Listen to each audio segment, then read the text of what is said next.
I don't know if y'all know anything about Enneagrams or not, but if you don't, you should look into it. It's kind of interesting. But I'm a 7. And sevens are kind of like annoyingly, usually in a good mood. We can put a positive spin on just about any situation. And I think I've probably been called Pollyanna a lot in my life. And, if the shoe fits, wear it. It's like the kind of people that do videos on the front porch. That's me. And that's some of y'all too.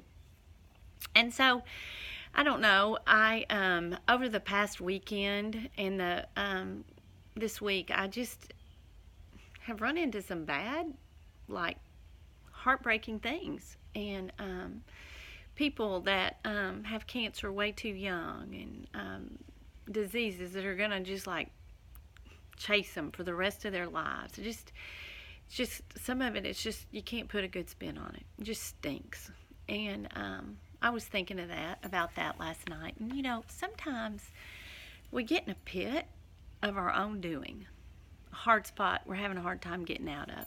But sometimes we just get in a pit. Like bad stuff happens to good people. It just does. And I was thinking about that last night before I went to bed. And this morning in my quiet time, I read Lamentations chapter 3, verse 55. And this is what it says. But I called on your name, Lord, from deep within the pit. You heard me when I cried. Listen to my pleading. Hear my cry for help. Yes, you came when I called. You told me, do not fear. I had a mentor when I was young, and her name was Mama Joe. And she told me when I was in my 20s for me to get really close to God because trouble would come. It does for everyone. And it was really important that when it came, you already had a firm relationship with Jesus. And I appreciate that so much because it's true. And He'll still help you out of that pit.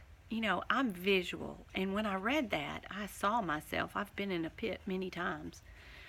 A lot of mine were my own doing. And you just reach up. You just reach up to Him. And it's a little bit easier if you know that hand that's reaching down. Now, if you don't know Him, He'll still run to your rescue. You just cry out and He'll help you. But oh, guys, if that hand that's reaching down is your Abba, it's your daddy, it's a little bit easier to grab on. Have faith. So, here's the challenge. Right now, through faith and obedience, get so close to God that you don't know where He starts and you stop. And when you end up in a pit, just look up. He'll help. He loves us so much. I hope y'all have a good day.